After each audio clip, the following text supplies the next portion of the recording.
Before we begin, don't forget to subscribe to our channel and give us a like. It helps us create even more deep dives into the past like this one. You wake up not in your own bed, but under a starry sky you've never seen before. All around you, towers of baked brick rise up. The air is filled with the scent of incense and dust. Somewhere nearby, a ziggurat towers above, casting an ancient shadow. Today, you're not a tourist. You're a resident of the greatest city on earth, Babylon, and what happens over these next 12 hours will change your fate forever. Welcome to One Night in Ancient Babylon, a journey into the heart of the most dazzling metropolis of antiquity. At the height of its power, no myths, no gods. Only people, power, secrets, and the struggle to survive. The air is dry, hot, and filled with buzzing flies. It's already late afternoon, but the heat still clings to your skin like a second garment.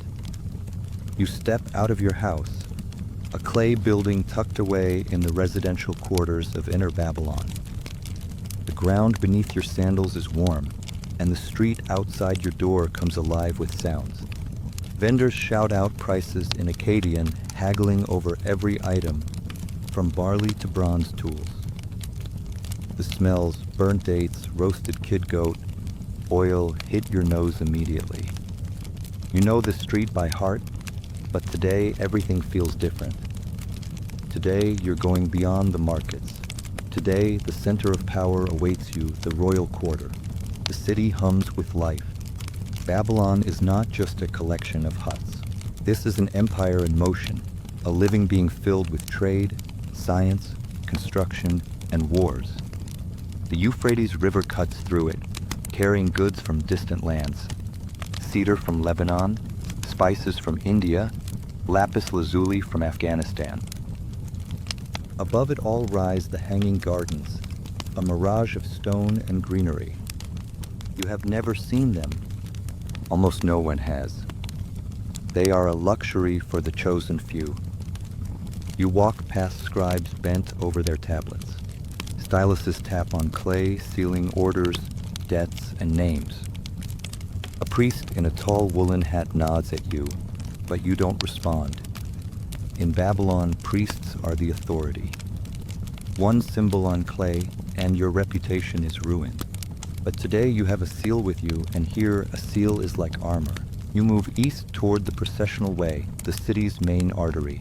Every year, a parade with gods, drums, and dancing passes through here. But you're not here for the gods, you're here for those who speak on their behalf. The sun is setting on the horizon, and the gilding on the Ishtar gate blazes like fire. You've seen this dozens of times, but today it takes your breath away. The blue-tiled walls stretch up into the sky, covered with images of lions, bulls, and dragons. Not myths, but symbols of power, royal, priestly, and state. You pause for just a moment, then move on. Guards in linen skirts and bronze helmets stop you at the gate. You show your seal, and this time you bow. One of them looks at it, nods silently, and lets you through.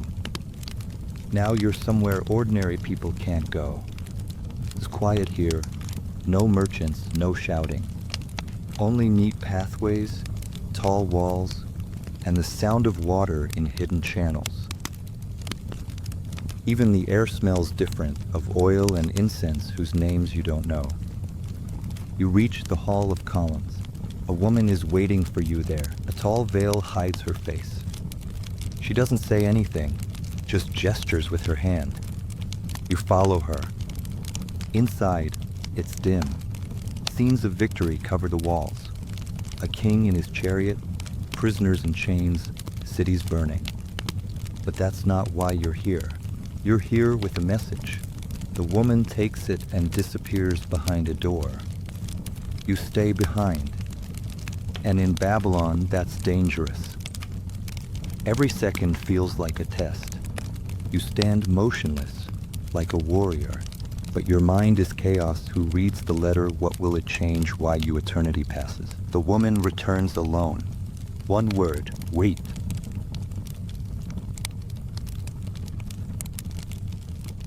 And she leaves again. You don't know what it means, but one thing is clear. The night is just beginning, and Babylon never sleeps. You sit on a granite bench. Your back is tense, your hands on your knees. Inside the hall, it's almost dark. The only source of light is a narrow beam streaming through a tall window. It catches dust motes in the air, as if this isn't a city, but a sanctuary of time. You're not here by accident, but you still don't understand what exactly makes you valuable. Babylon is a network, a web of people, deals, and secrets. Everyone thinks they're in control of something, but in reality, no one controls anything. Everything flows, everything is connected. Sometimes a little too closely. You remember your mentor's words. Never trust silent walls. They hear better than anyone. He was a scribe in the Temple of Marduk, taught you to read cuneiform, calculate lunar cycles, and tell lies from half-truths. He died suddenly. Heart failure, they said, but you knew he knew too much. Footsteps. You hear them before you see him. Soft, measured, as if the person walking is used to not being heard. A tall man enters the hall, broad-shouldered, dressed in fine wool, without any ornaments. But his eyes are like steel covered in desert dust. Did you deliver the letter? He asks. You nod. He stays silent. Then he pulls a carved cylinder with a seal from his belt and rolls it over a clay tablet. Symbols flare up under a beam of light. It's a signature. Proof that you were here, that you delivered it, and that now you are part of the chain. Babylon doesn't stand on bricks, he says. It stands on people who know how to keep quiet. Do you?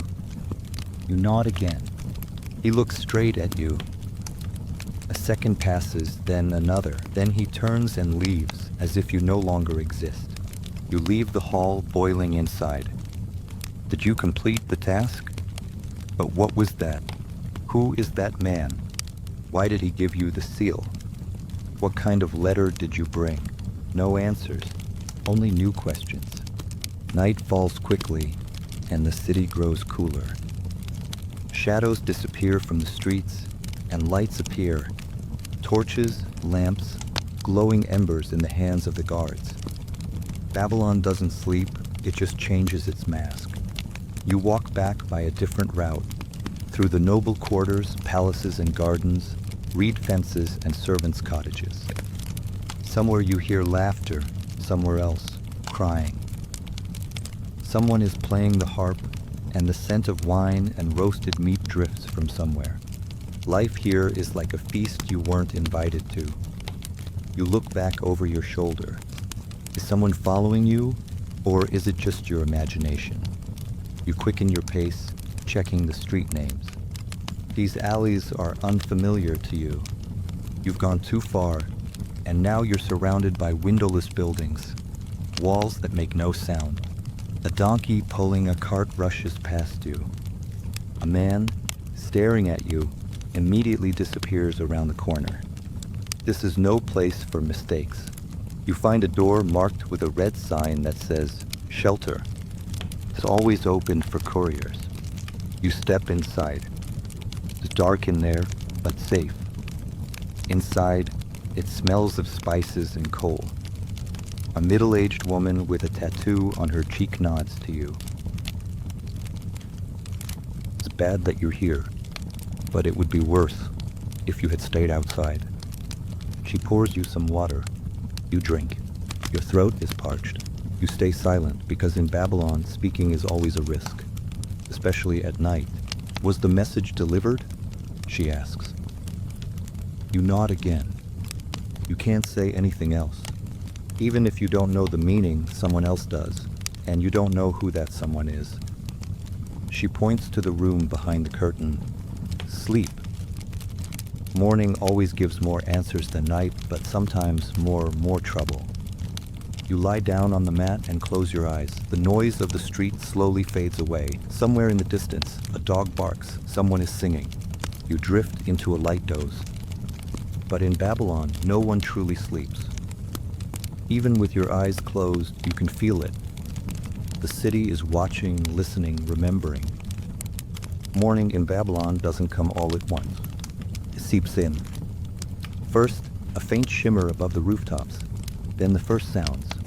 The footsteps of guards, dogs barking, the rustle of brooms sweeping the streets clear of sand and ash. The city doesn't wake up. It comes alive, like a beast slowly rising to its feet. You step out of your hiding place. Before dawn. The woman who sheltered you for the night is already washing up slowly by a water jug. She doesn't ask where you're going.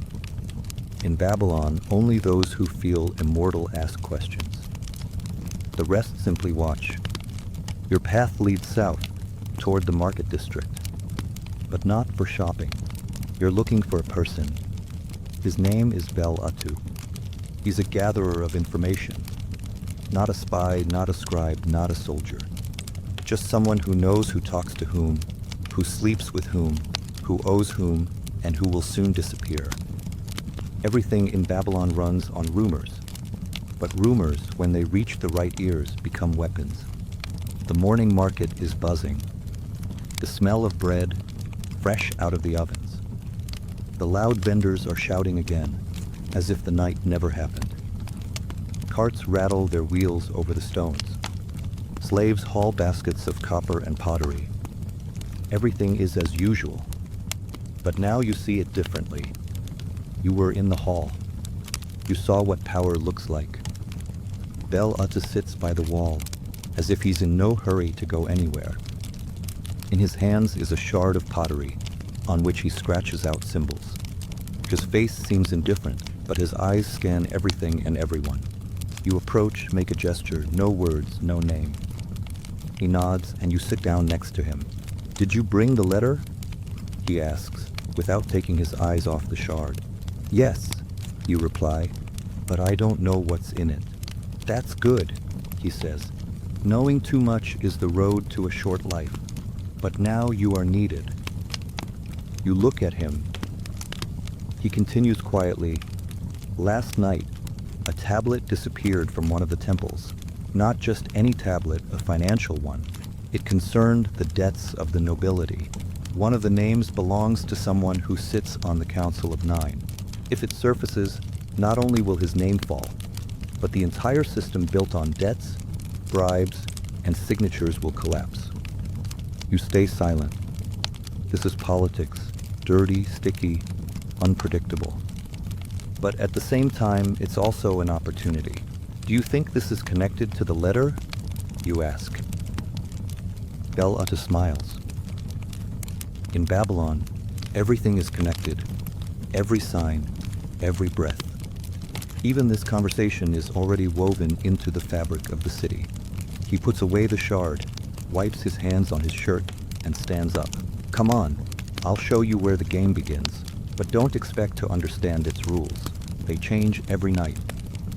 You walk through narrow streets, weaving between residential houses. You can hear conversations, arguments, laughter. The city hums like a beehive, but the closer you get to the central canals, the quieter it becomes.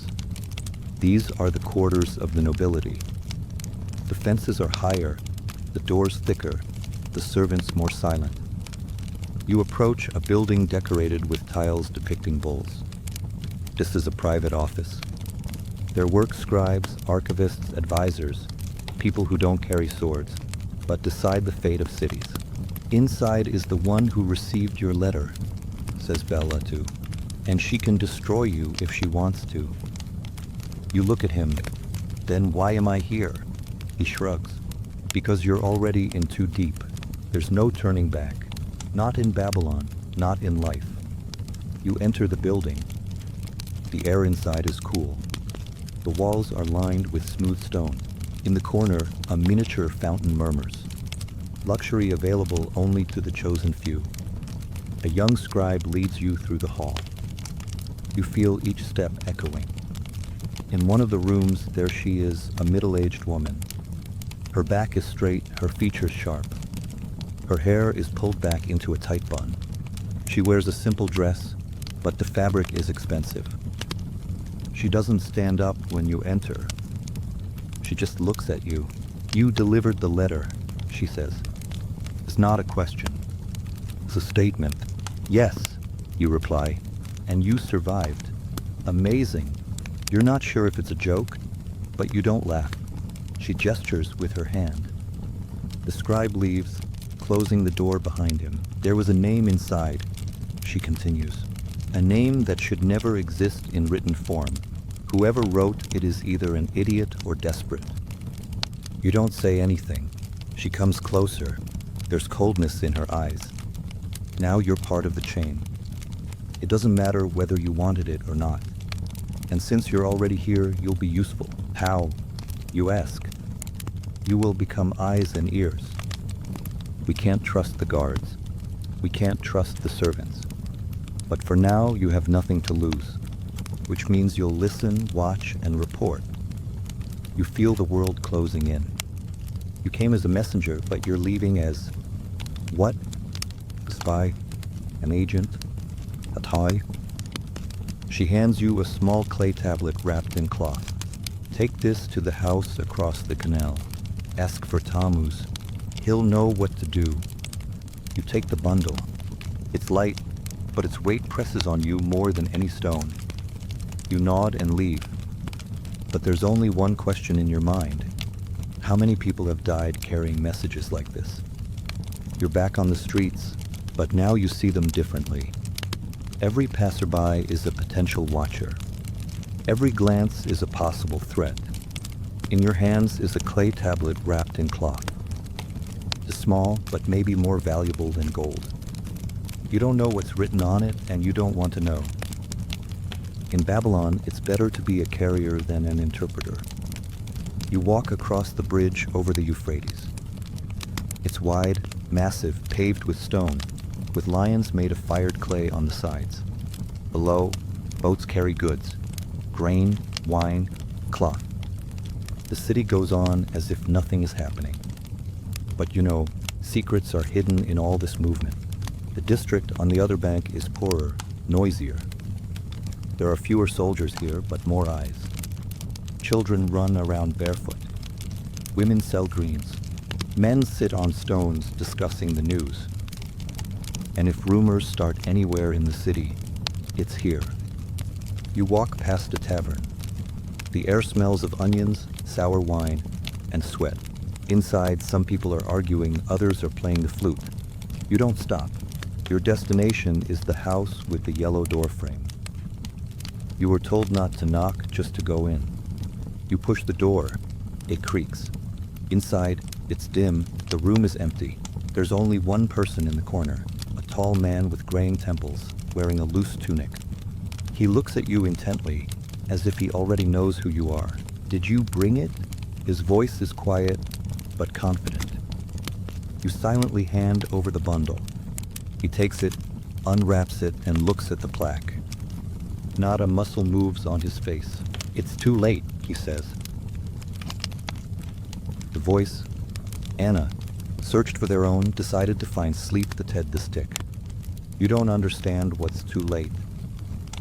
It should have been yesterday. Today, 2 are already dead, and one of them wasn't supposed to be. And now everything will change. He takes a small knife and smashes the plaque. You flinch, but he just tosses the shards into a clay jug filled with water. "Traces need to be erased quickly," he says. You're young. You still haven't realized that in the city, memory is more dangerous than a blade. You don't know whether you should leave, but he gestures for you to sit down. Listen, since you're here, there's one thing you need to know.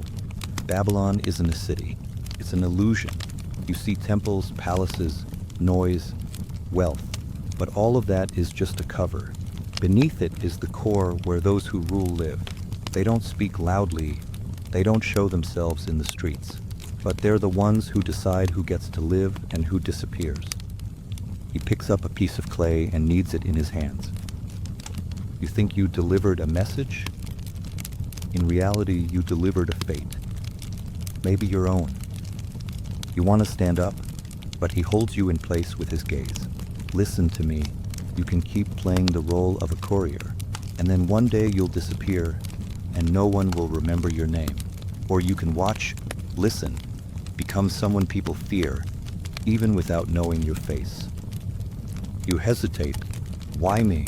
Because you didn't flinch, you didn't ask unnecessary questions. You're the perfect vessel, for now empty. You nod. You're not sure if you agree, but you're already in too deep. What now? You ask. He smiles. The smile is strange. Not joy, not approval, just calm. You'll go back to her. You'll say, they accepted, and nothing more. Remember, the fewer words, the longer you live. He hands you a small tablet with a symbol, a crescent moon above a zigzag. It's a sign. It has trust carved into clay. You leave the house. The sun is at its zenith. The air is hot, people are laughing, and you walk on, not knowing who you are now. A messenger, an observer, or just a pawn in someone else's game. You cross the bridge back. Everything looks the same, but inside, everything has changed. It feels like the city is watching you, noticing you, recognizing you. You arrive at the office. She's waiting for you, not getting up. Well, she asks, did they accept? She nods, doesn't say good, doesn't thank you, just writes something down on a tablet. You have a name now, she says. Remember it. Don't tell anyone, not even yourself out loud. She gives you an empty flower. You will either write your own story or let others erase you. You step outside. The sun is setting. Babylon breathes, hums, and glows. And for the first time, you understand, one night here could become an entire lifetime. Babylonian night hides many things, especially blood. It's only been a few hours since you left the office, but the city has already started to change. The streets have grown quieter, the houses darker, and the people more suspicious. The air is filled with heat, dust, and something else. A tension that can't be put into words. It lingers in every rustle, in every glance. You head toward the outskirts of the city, to the old clay quarries. They haven't been used in a long time, but they're still the perfect place for anyone who wants to talk without witnesses, or get rid of someone. You don't know exactly who set up the meeting. The message came through a boy with a dirty face and bare heels. Be at the edge of the old ravine after sunset. Come alone. No signature, no seal. Just the look in the boy's eyes, as if he understood he was delivering not just words, but a choice between two lives. You didn't take a weapon. In Babylon, that might be a mistake, but you don't want to show that you're afraid. Fear has a scent here. They can smell it. Like predators smell blood. The quarries appear before you. Giant pits surrounded by wooden palisades. Inside, there's only wind and sand. You step inside, walking over cracked clay, and wait. Silence. Even the wind has stilled. Only your own breathing, too loud. Then a sound. First a faint crunch, then footsteps. A man steps out of the shadows. Tall, thin, dressed in black. You can't see his face, only his eyes. They're not angry, but not kind either. Just watching. You came, he says. That's good. You stay silent. In places like this, it's better to listen than to speak.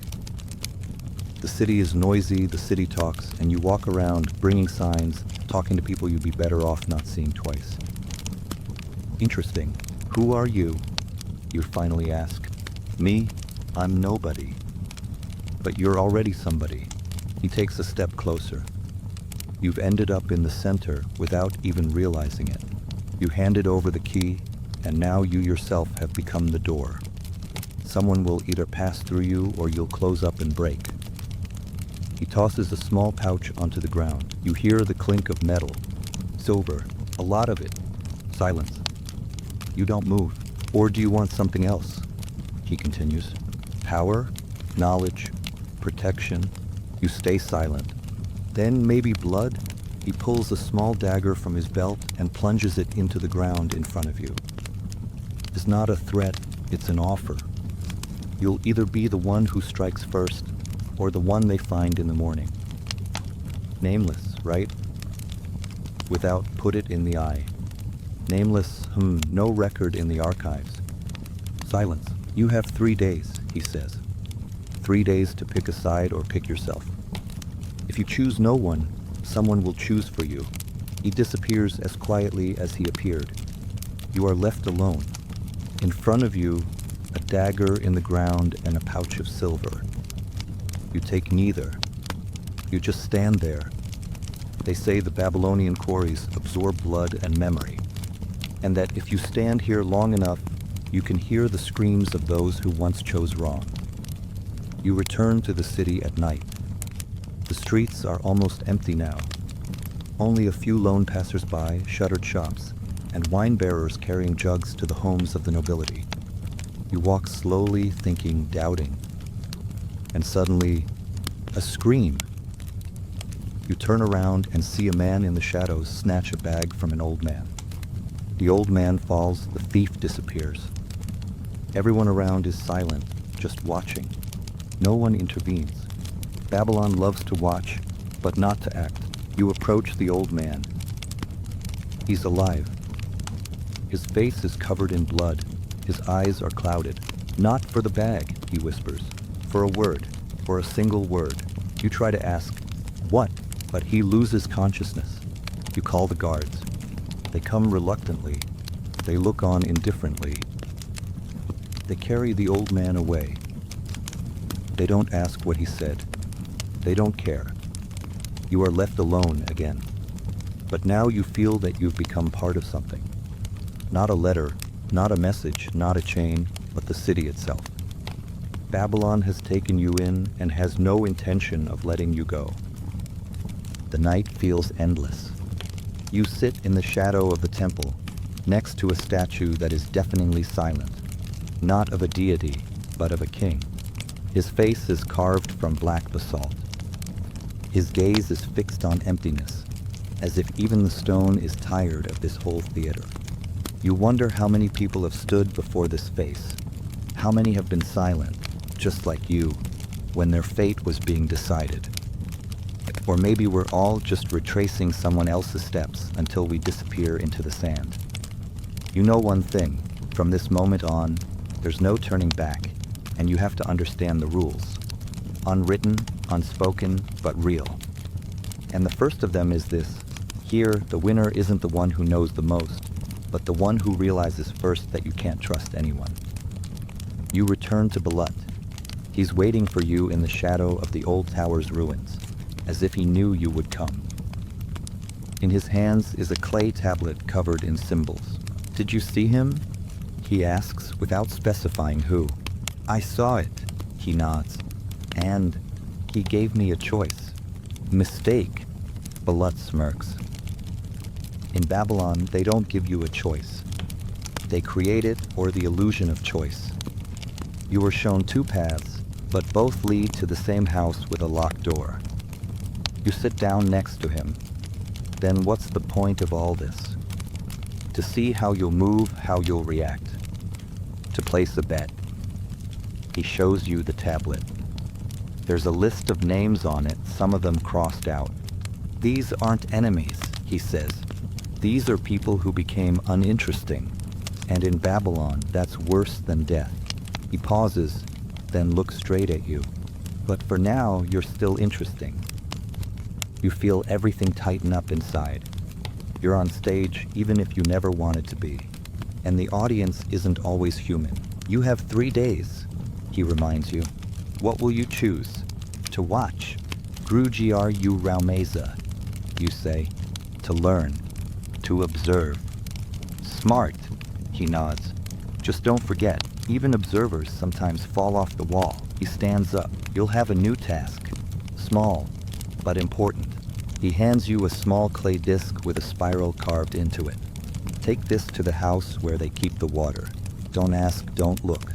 Just give it to the old man with one arm. He knows what to do. You don't ask, you just take it. You walk. The city is already half swallowed by darkness, but you're not afraid. Now you know that fear here is a kind of currency. You have to hide it deeper than silver. The house you're heading to doesn't stand out in any way. That same guy you pass by every day and don't notice. The door creaks. Inside, it's cool and damp. The walls have darkened from the moisture. The old man really does have only one arm, the other wrapped in a dark cloth. He nods silently and takes the disc. "Stay," he says unexpectedly. "Look." He leads you to a large vessel. Inside, there's water clear like a mirror. The surface is calm. "Look," he says. You lean over and see your own reflection. But in its eyes, it's not you. There's something else there, deeper, older, familiar. In Babylon, you don't need to see to understand, the old man says. Sometimes it's enough to feel how the city feels you. You don't fully understand what he means, but the words settle in. They stay with you. He nods. Go. But remember, now you are being seen.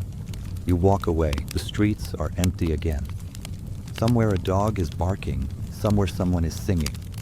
And suddenly you realize you're no longer just an observer, you're part of the mechanism. And the mechanism has started to move. The fire in Babylon is not just light, it's a language. The torch at the palace gates, the lamp above the merchant's door, the red embers in a bowl on the temple roof. All of it matters, all of it is a sign. You start noticing them more and more often. Where you once saw just light, now you see a warning, or an invitation, or a threat. That night, you walk not by order, not with a message, not according to someone else's plan. You go on your own because you feel there's something being hidden, something important, and too many people are afraid to name it. You head to the district where the priests live. There, the silence is different, not the kind that comes from a tired city, but the kind that comes from power. The air is heavy. The doors are shut. I speak out from behind the curtains. Here, people don't whisper, they simply stay silent. You approach the Temple of Ishtar. It's ancient, dark. Its exterior decorated with bas-reliefs of hunting scenes and love games. Inside, they say, there are secret chambers and halls where not even the king sets foot. No one stops you. They see you, recognize you, and let you pass. You step into the shadows and walk deeper inside. The temple is enormous on the inside. The ceiling disappears into the haze of incense smoke. The walls are adorned with golden lines. Everything here reminds you, you are nothing, and only the myth is everything. Even the air smells like power, bitter, heavy, and unfamiliar. Priestess leads you, silently wearing a silver cloak. Her face is hidden by a veil, but her movements are precise, like a dancer's. She doesn't ask why you've come. She knows, or thinks she knows. You find yourself in a room lit by a single lamp. There is a woman there, the very same one from the office. But now her hair is loose, and her gaze is no longer stern. She sits on a cushion next to a bowl of hot wine. In her hand is a stick of incense. She nods at you. You came, so you must be ready to listen. You sit down, taking a seat across from her. She doesn't speak right away, just watches you, as if waiting for you to say something first. You stay silent, and that's the right thing to do. Finally, she says, everything you've seen is just the surface. The letters, the signs, the meetings, the game. The real truth is hidden, and soon you'll see it. She lifts the incense stick. The smoke drifts up toward the ceiling. She moves it through the air, as if drawing circles you can't see. You know that things have already started moving in the city. People are disappearing. Some left, some got sick, some changed their minds. But in reality, they were removed. Why? You ask. For knowledge, for trying to cross the boundaries, for starting to ask questions. You feel a chill even in this stuffy room. She continues, there is an organization with no name, no faces. It exists within the city like a worm inside a fruit. They decide who will live, who will become rich, who will die. They don't recognize the czar, they don't believe in gods. Only power and control. Are you with them? She smiles. I'm against them, for now. You don't know whether to believe her, but either she's being sincere or she's just a really good actress. Why are you telling me this? Because you're free, for now. Your name isn't on their lists. You can become either a weapon or a shield. She hands you a flower. There are names in this, but not of those in power, of those who think they're playing the game. They're pawns. They don't realize they're being manipulated. Your task. Follow them, figure out who's next. You pick up the flower. It's delicate, but it almost burns your fingers. I'm giving you a choice, she says. That's rare. You look up, Titus. You said that choice is an illusion. It is. But sometimes even an illusion is better than being blind. She stands up. Her silhouette disappears behind the curtain. You are left alone, the flower in your hands. It holds the start of a chain, and you are its first step. You leave the temple. It's already dawn outside, but for you, a new night is beginning. The flower in your hand is like a bone in a dog's mouth, small, but capable of starting a real bloodbath. You don't read it right away. In Babylon, even a glance can be a trap, especially if you don't know who is watching you or when. You head back to your place. Not home because you no longer have a home, but to an old workshop on the outskirts. It's a temporary hideout. But in a city where the walls have ears, even a crack in the brick can turn out to be an ally. You close the shutters, light the oil lamp, and unfold the flower. Inside, there's a list. 5 names. No titles, no hints, just names written in a hand you don't recognize, but you can already sense the threat in it. The first name you've heard before, a fabric merchant from the Eastern Market, a man in his 40s with a bad reputation and good connections. The second is an official from the Water Management Bureau, always smiling, but with eyes that hold not a trace of laughter. The rest are unfamiliar to you, for now. You realize that now you're not just an observer, you're a hunter, a scout, or someone who has to decide who won't live to see the morning. But you're not an executioner, at least not yet. You start with the merchant. In the morning, you head to the market and blend in with the crowd. He's really there, giving out orders, laughing, hugging some supplier. Ordinary to ordinary. And that's what makes you suspicious. You follow him from a distance. He goes into an alley and hands a bag to some boy. Not goods, something else. The boy leaves.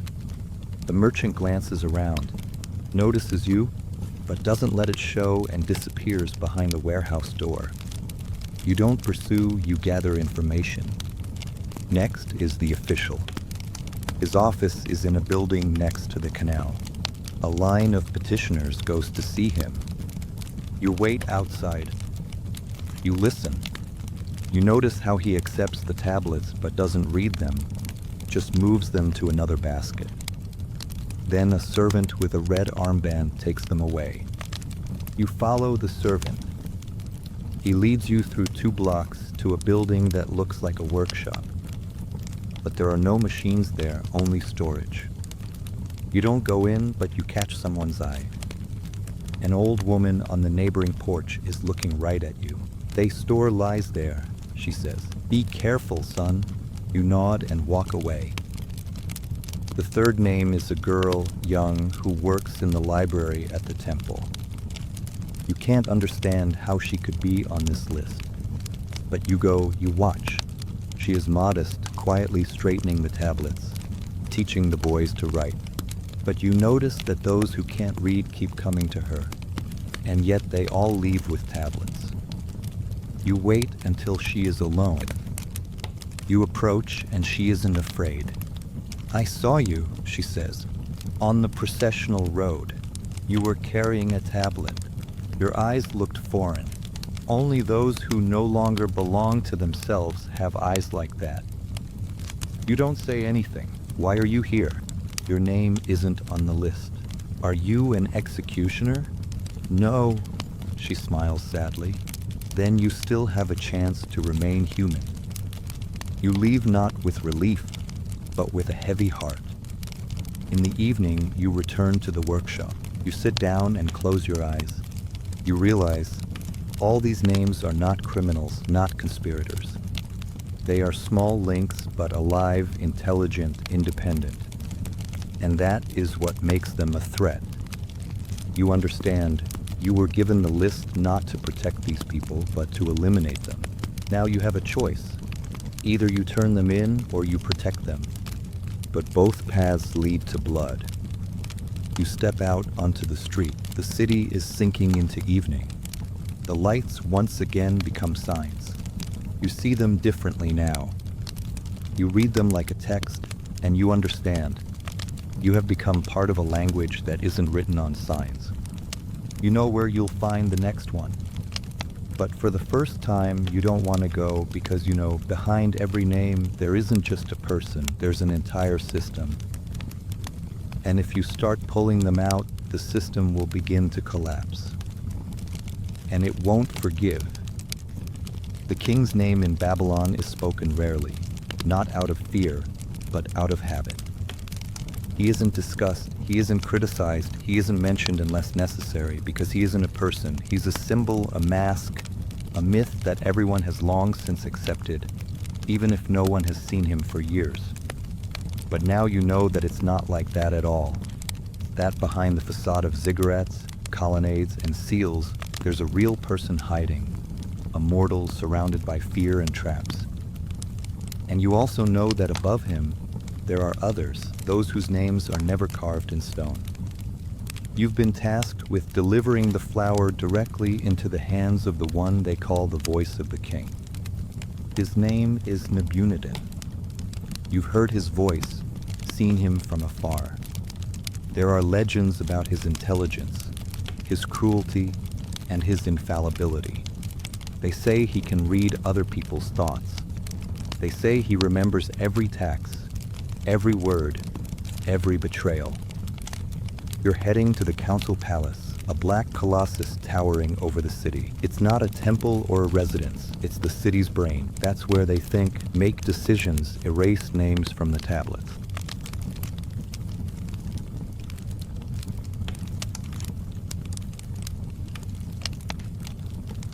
The entrance is guarded by warriors in bronze helmets, their spears gleaming in the sunlight.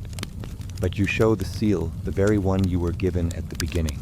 They nod and let you through. That means your name is still on the list of the living. Inside, it's cold. Stone walls, massive columns, and a floor polished to a mirror-like shine. You follow the scribe in silence. He leads you through corridors where the silence is thicker than the air. Here, even footsteps sound muffled, as if the walls swallow both sounds and thoughts. At last, a large, empty hall. In the center, a throne, simple, unadorned, but everything about it feels oppressive. On it sits a man, Nabin, alone. He is thin, almost to the point of sickness. His face is hidden behind a mask of black wood. You can't see his eyes, only his thin hands with long fingers, as if made not for power, but for writing. You kneel and bow your head, just as you were taught. "Stand," he says. His voice is calm, even emotionless, but there is strength in it.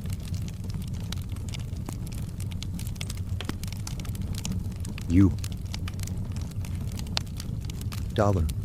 Manaya is quiet. Tundam. Tup. Observe. What did you see? Unfazed. Dos. I saw people, those at the top fear. What else? I realized fear isn't below. Fear lives in the upper halls. Kois. You are smart, too smart to remain just a scroll carrier. He reaches out his hand. You hand over the scroll. He doesn't unroll it, but says, I know what's in there. The real question is, do you trust those who gave it to you? You don't answer right away, because you haven't decided yet. Not completely, you say, but I listen, and that makes you dangerous. To everyone. He stands up and comes closer. His height is intimidating. He smells of oil and something bitter, like the clay used for writing sentences. Babylon is not a city, it's a mechanism. And anyone who learns how it works either becomes a part of it or its victim. He takes out a small tablet. This is the name of the one who runs the game. The one behind the lists, the disappearances, all the shadows you've seen. You take the tablet and the name on it is familiar to you. Too much. You don't believe it at first. You read it again, but the signs don't lie. It's the name of a woman, the very one who sent you, who spoke of resistance. She is the beginning. You look up. Why are you showing me this? Because I need you. You've become the link. Everyone is playing you. I'm giving you a chance to play them. He returns to the throne. Accept this, and you won't just be an observer. You'll be at the top.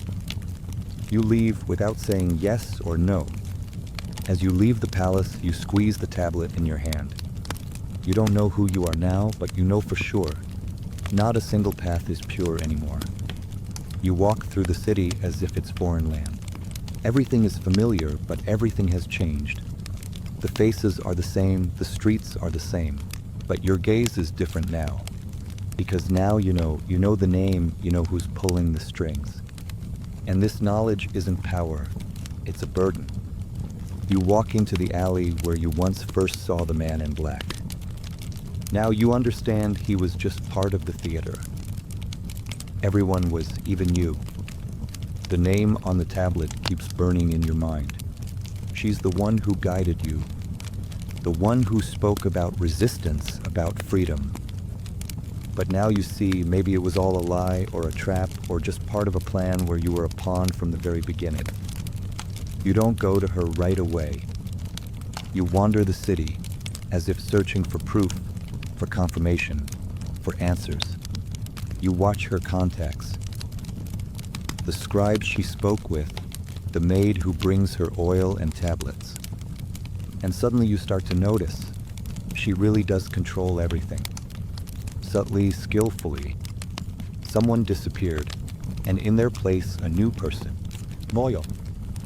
Someone used to stay silent, now they say what's convenient.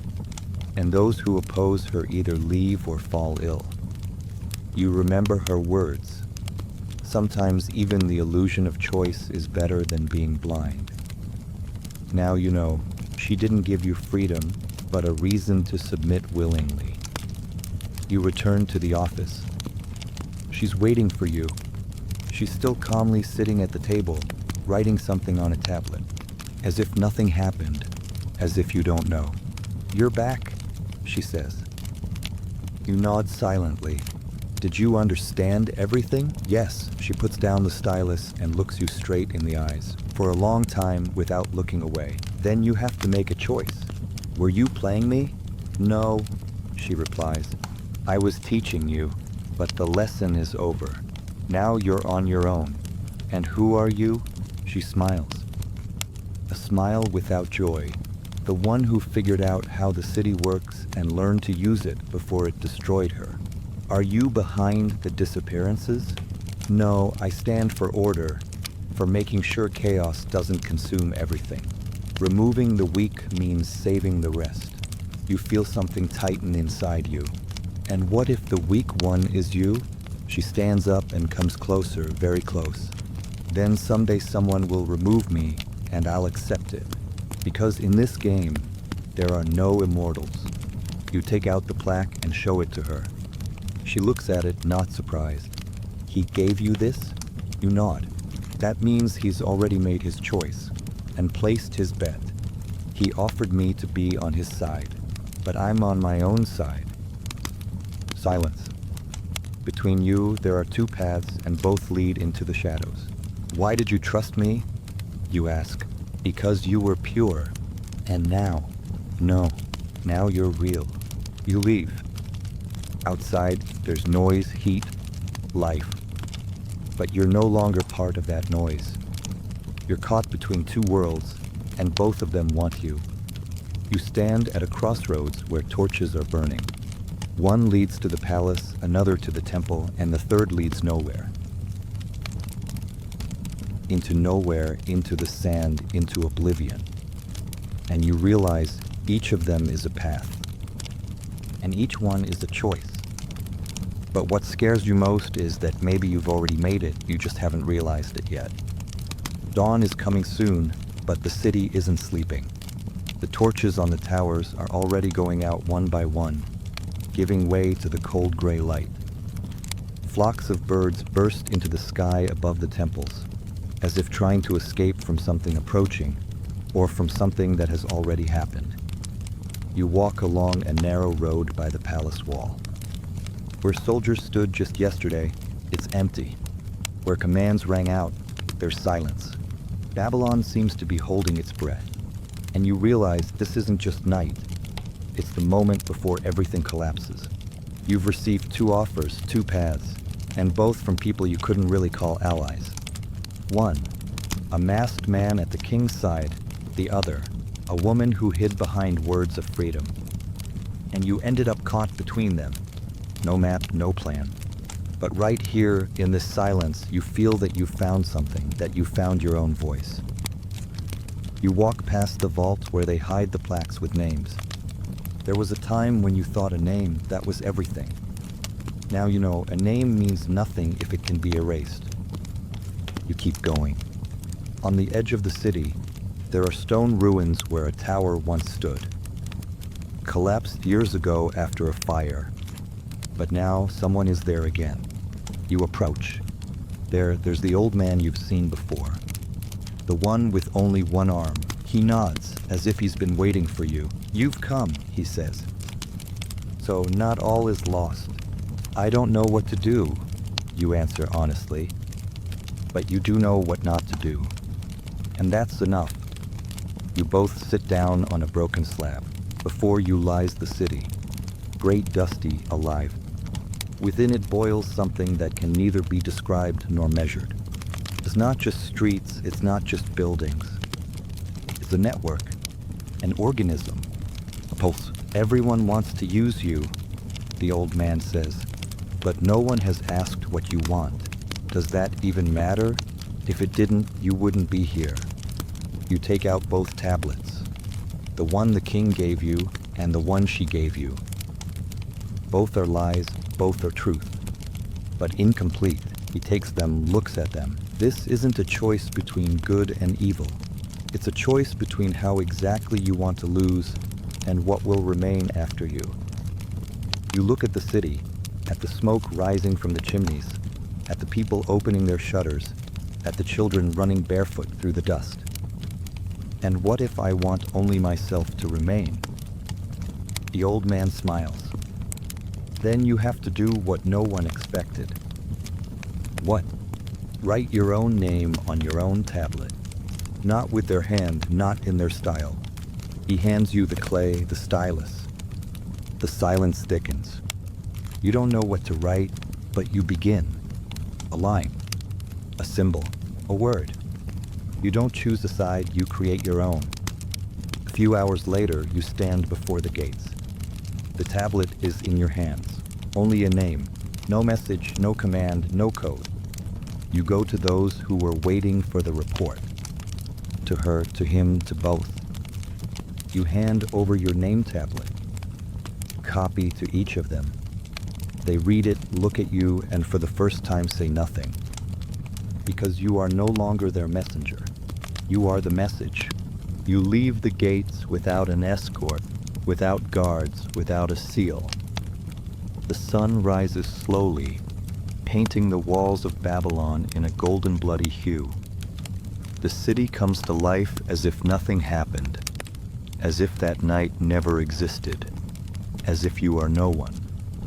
But you know you changed the course of the game, or at least threw a stone into it. You walk past the stalls. Vendors shout, workers haul clay, women argue at the well. Everything goes on. Life is like a stream where no one notices a drop of blood until it becomes a river. But now you see the city differently. You see the lines of power like cracks in stone. You see how words travel through the streets faster than the wind, how tablets change the fate, not of people, but of entire districts. You walk past the temple. The priestesses stand at the entrance. One of them looks at you, recognizes you, says nothing. Just a slight nod. Could mean everything or nothing. You don't know if there will be consequences. Maybe someone will come for you that very night. Maybe you're already doomed, but you don't care, because you did something that no one does in Babylon. You didn't choose power, you didn't choose resistance, you chose yourself. You go to the food shop, take a blank tablet and write a single word, a name. Not the name you were given, but the one you chose yourself. You leave it out in the sun. Let it dry, let it harden, let it remain. A day passes, then another. No one comes for you, and that worries you more than a shadow with a knife. You live between houses, sleep among clay sacks, eat whatever you can find. You are no longer a messenger, nor a student, nor a spy. You are an observer, and no one orders your gaze anymore. And then a letter arrives. No seal, no signature. Just a tablet with 3 symbols. You are needed again. You don't respond. A week passes. Then comes the news. A woman has disappeared. The one who spoke with you. No one saw how, no one heard anything. Only a door remained, flung open into emptiness. That same day, Nebunidin dies. Suddenly, officially illness, but in reality silence. The city is silent because now it is afraid of itself. Over the years, your name becomes known not as a prophet, not as a ruler, but as someone who wasn't afraid to write his own. You didn't create a new regime, you didn't destroy the old one, but you left a sign that things could be different.